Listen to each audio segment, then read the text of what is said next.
Welcome! We finally get to talk about Bee and Puppycat, Lazy in Space. It's been a journey, and like many of you, I was there almost 10 years ago when Bee and Puppycat first made its appearance online, and it was an entity all of a sudden. It came out of Cartoon Hangover, which is part of Frederator.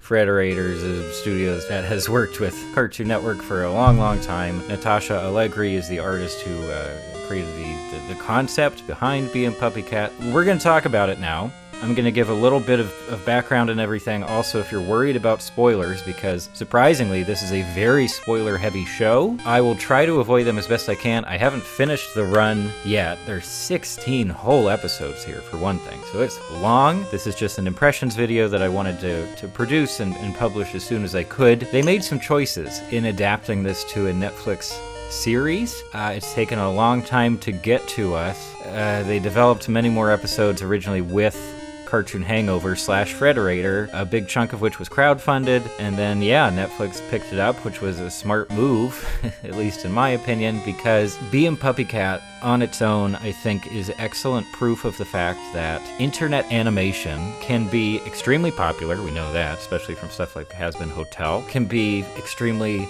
original, fun. They just naturally feel more fresh to me than a lot of stuff produced by big giant studios. And that's always been my general feeling about Bee and Puppycat since the beginning. It's just, this is just like weird.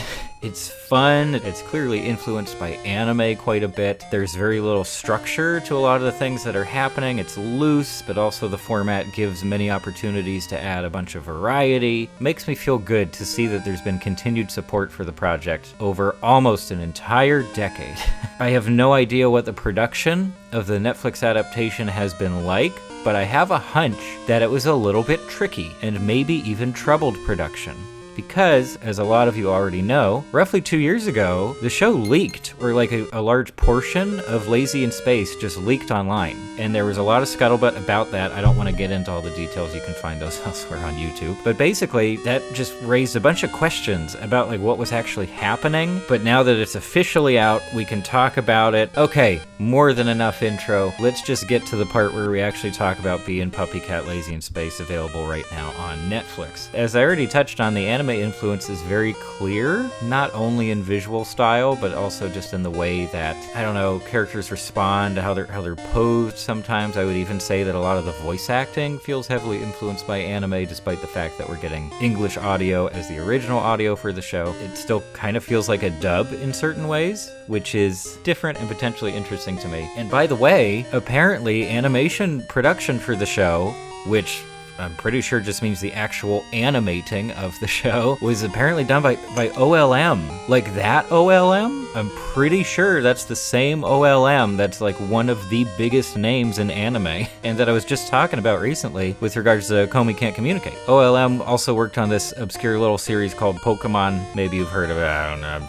I'm not super familiar with it myself. So there's another very strong anime connection. Is this anime? Do we define this as anime? I'm gonna say yes. So much of the feel is the same, and my gosh, in terms of visual creativity and just the color palettes, I want to touch on that for just a moment because, wow, I really love looking at this show. Obviously, another huge influence on the visual style of the show is just comics and cartooning, and we know that Natasha Allegri, the creator of the show, has been heavily involved in comics for a long time. In fact, I just read one of her more recent works in this comics zine X-Mag. Here you go, it's right here. Here's her little bio card that I thought was very fun. So right from the start, you still feel that authentic sense of, internet culture, web comics. There's an emphasis on creativity, there's an emphasis on originality, and another carryover from the world of webcomics and internet animation, I think, is just the general laid-back atmosphere. And I don't mean to imply that the show is very easy to make, but in the way that it unfolds, in the way that it presents itself to the audience, it feels very loose. especially when it comes to structure. And this brings us to one of the most important points to talk about with regards to Lazy in Space and comparing and contrasting it to the original web series that we got a number of years ago, is that this is essentially a reboot. It retcons, to a certain degree, a lot of the early episodes. Definitely the pilot is basically completely remade with just like certain elements carried over from the original pilot. Bits of dialogue are re-recorded, other bits of dialogue and other episodes. Some of that audio is re-recorded, and then other bits of audio, it has to be the exact same recordings from the original series. Other people are doing videos where they're comparing like frame by frame, shot by shot, like, okay, here are the differences here. I'll say that it's different. This is not something we see very often, at least in terms of animation, but one of the only examples I can think of that might be helpful as a point of comparison is the music of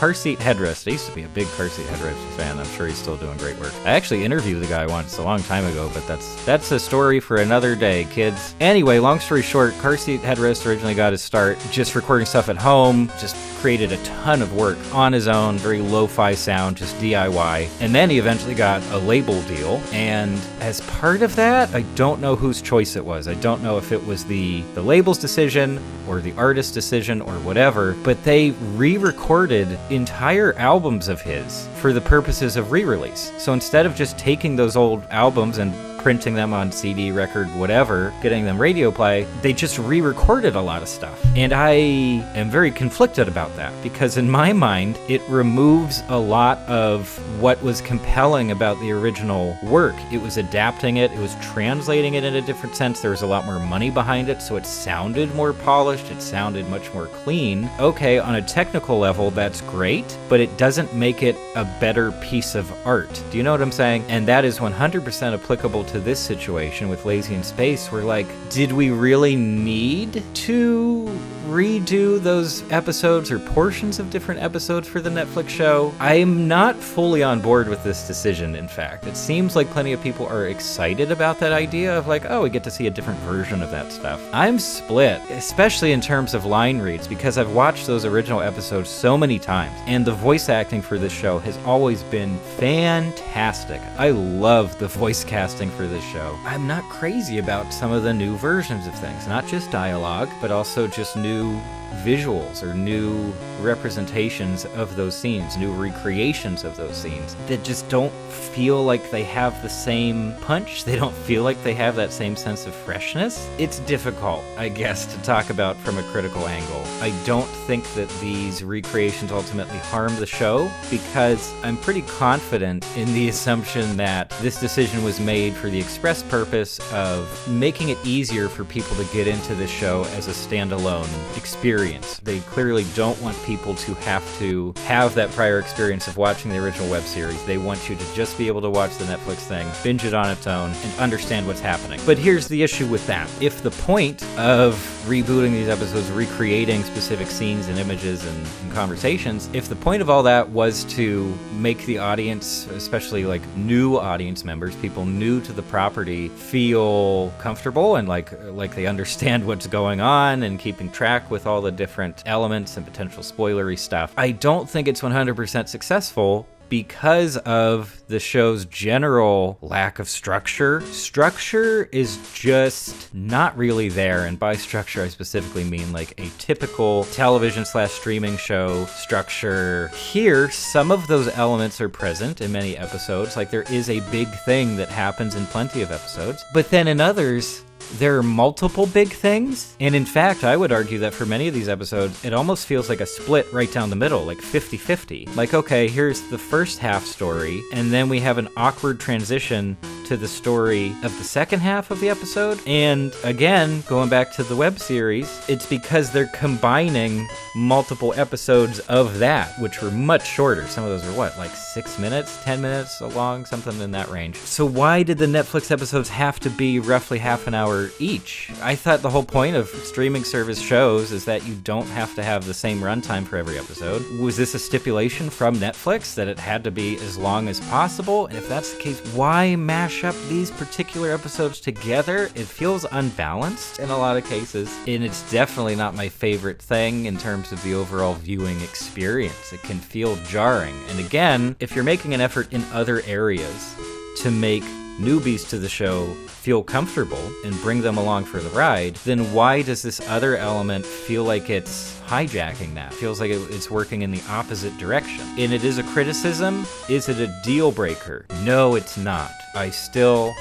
very much enjoyed all the episodes that I've watched so far, but I do think it takes a certain level of ambivalence, I guess, from the viewer. Like, you just need to accept that this is how the show is operating and just try to enjoy the ride. Personally, it amounted to a small distraction within the larger scope of a show that's just a lot of fun to watch. I'll say this over and over, something that I prioritize in terms of the media that I consume is originality, creativity, a sense of freshness. And boy, oh boy, does Lazy in Space have that in spades. It's got truckloads of the stuff, just constantly throwing ideas out there, new environments, new characters, weird character relationships, just completely insane non sequiturs that sometimes amount to something and sometimes don't. I'm into it. I enjoy the wackiness. And also, as the show has been progressing, again, without mentioning specific spoilers, I do feel like it's heading more towards a certain level of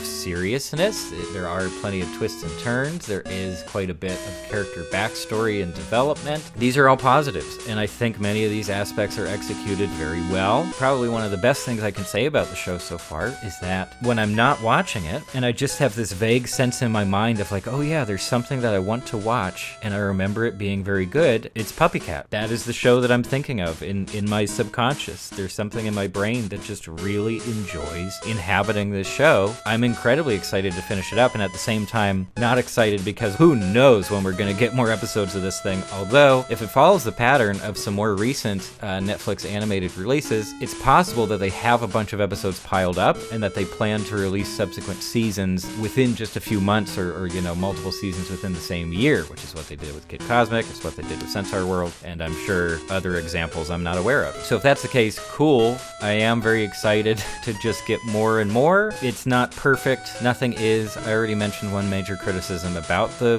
rebooting, retconning element. The structure can be off-putting at times, even for me, who really tends to like non-traditional structure in storytelling. There are a handful of characters that just feel unnecessary to me, who I don't feel like they add a whole lot to the overall dynamic of the show. Episode pacing can be wonky. That goes back to the structure situation, but yeah, there are times where I just feel like this feels slow and long and like we're stretching out the content unnecessarily. That goes back to a potential Netflix stipulation, but there are times where it feels like too little over too long of a runtime. Is there anything else we need to touch on before wrapping up? Just to reiterate, the general impressions of the show are very positive. I am enjoying it to a huge degree. It's sticking around in my brain, which is always a good sign. And in terms of a broader view of professional animation, I'm so happy that this exists at all. I really hope that it leads to even more green lighting of projects that started out as web series, as internet animation, that larger studios and streaming services realize have a huge amount of potential when you put more money behind them. If that's the case, if this leads to more of that, then it's just a net positive all around. I would be very happy to see that scenario play out. Thank you so much for joining me for the entirety of the video, and if you have thoughts to share, please feel free to share them. This is clearly my own just rambling video on the topic. Lots of other great videos covering the show already. Please check out some of those, but that brings this video to a close. Thanks for stopping by.